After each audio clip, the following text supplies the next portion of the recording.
नमस्ते बच्चों, आप सभी कैसे हैं? ठीक है बच्चों, आज हम धर्म शिक्षा के पाठ 5 को पढ़ेंगे। धर्म शिक्षा पाठ 5 में ईश्वर कहाँ है, क्या करता है, कहाँ रहता है, कैसा है, यह इस पाठ में जो है ईश्वर कहाँ रहता है, कैसा है, इसके बारे में बताया गया है। तो सर्वप्रथम जब बच्चा अपने घर में जन्म लेता है, जैसे जैसे वह बड़ा होता है उसको इस प्रकार की शिक्षा घर में ही दी जाती थी।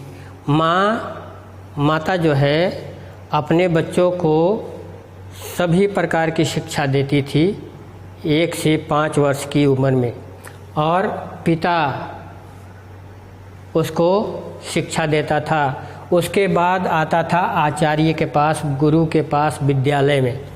तो माता जो शिक्षा देती है कि हम आपके पापा हैं, दीदी है, भाई है, बंधु जो भी हैं, रिश्ते नाते हैं, सांसारिक चीज़ों के बारे में, घर के चीज़ों के बारे में अवगत कराती है। हमें कैसे रहना है, कैसे दूसरों से बातें करनी है, इस प्रकार की शिक्षा जो है माँ अपने घर में ही बच्चों को दे देती थी। पिता भी उसको सिखलाते थे। तब वह आचार्य, तभी तो शास्त्र में कहा गया है कि मातृमान पितृवान आचार्यवान पुरुषो वेदा। माता देव है, पिता देव है, और आचार्य गुरु जो है, अध्यापक जो है, देव के समान माने जाते हैं, देव हैं। तो कहते हैं कि ईश्वर को प्राप्त करने के लिए हमें श्रेष्ठ कर्म करना है, उत्तम कर्म करना है। केवल मनुष्य को ये मानव शरीर इसलिए नहीं मिला है कि खाएं पिए सो जाएं। उनको मानव शरीर में 2 आत्माएं रहती है, एक आत्मा और एक परमात्मा। लेकिन किसी कवि ने कहा गया है कि हम एक स्थान पर रहते हुए भी एक दूसरे से मिल नहीं पाते हैं। तो परमात्मा को प्राप्त करना मनुष्य का प्रथम लक्ष्य है, मोक्ष को प्राप्त करना। और मोक्ष वह है जो आनंद ही आनंद है। ये 36,000 बार अगर सृष्टि बनती है और प्रलय होती है, तब तक व्यक्ति जो है मोक्ष का आनंद लेता है, मुक्ति का आनंद लेता है।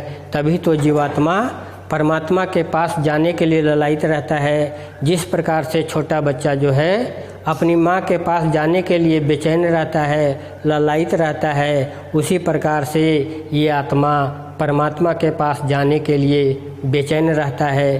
क्योंकि परमात्मा के पास सुखों का भंडार है, वही हमारा सब कुछ है। जिस प्रकार बच्चा अपनी माँ के गोद में जैसे ही जाता है, सभी दुखों को भूल जाता है, भूख प्यास भी थोड़ी देर के लिए भूल जाता है। अगर छोटे बच्चों को हम देखें तो प्रकृति में 24 गुण पाए जाते हैं, और 24 गुणों में से 5 तत्वों को मिलकर के हमारा शरीर बना है। कहते हैं ना कि क्षिति जल पावक गगन समीरा, 5 तत्व मिली रचे शरीरा। तो इन 5 तत्वों से मिलकर के मनुष्य का जीवन जो है बनता है, जिसके कारण छोटा बच्चा जो है उस प्रकृति के गुण से अपनी माँ को पहचान लेता है। उसके गुण, उसकी खुशबू जो है उस बच्चे के नाक तक पहुँच जाती है। तब वह अनुभव कर लेता है छोटा बच्चा कि यही मेरी माँ है, और शांत हो जाता है एकदम।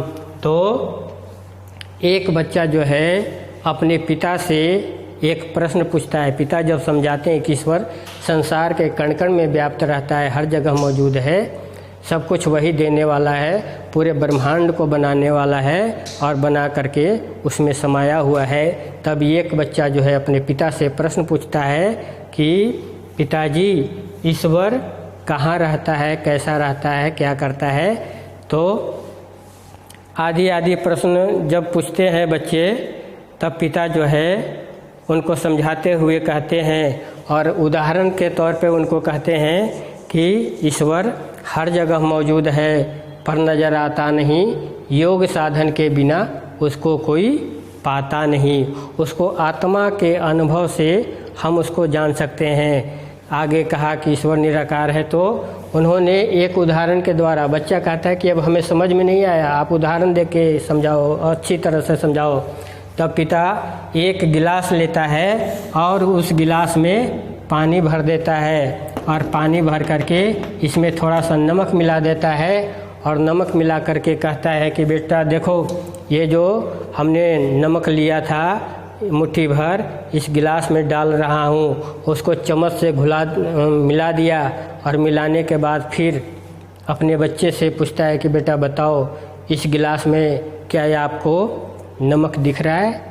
तब वो कहता है कि नमक नहीं दिख रहा है, नमक तो अदृश्य हो गया, इस पानी में मिल गया, लेकिन देख नहीं पा रहे हैं हम। अपनी आँखों से भी जो हम सामने देख रहे थे नमक, उसको भी नहीं देख पा रहे हैं। तो उस जल के द्वारा जब हम पानी को पिएंगे, जब उसको टेस्ट करेंगे, तब पता चलेगा कि इसमें नमक है।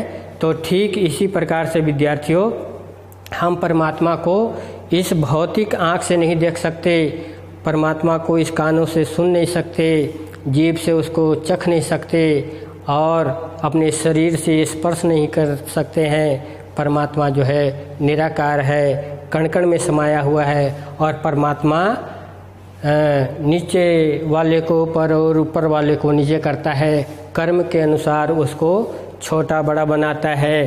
तो कहते हैं ना कि कर्म प्रधान विश्व करी राखा, जो जस करई तस फल चाखा। इसलिए कर्म जो है प्रधान है और मनुष्य का जन्म इसी में सार्थक होता है कि परमात्मा को प्राप्त करना।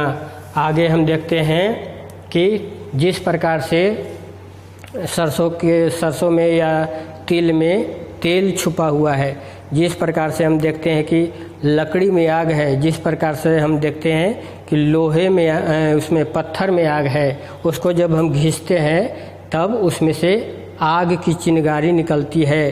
ठीक इसी प्रकार से परमात्मा जो है कण कण में समाया हुआ है, वह निराकार है, उसका कोई आकार नहीं, उसका कोई रंग रूप नहीं है। तो प्रिय विद्यार्थियों, ये हम सब ने विश्वास करना है और जब हर व्यक्ति परमात्मा पे विश्वास करेगा कि हर जगह समाया हुआ है, तो अपने जानते हुए भी कोई बुरा कर्म नहीं करेगा, क्योंकि परमात्मा जो है देख रहा होता है। तो प्रिय विद्यार्थियों, इस पाठ को आपने बड़ी ध्यानपूर्वक से पढ़ना है और इसको समझना है। अगर कोई समझ में ना आए तो फिर आपने पूछना है। धन्यवाद।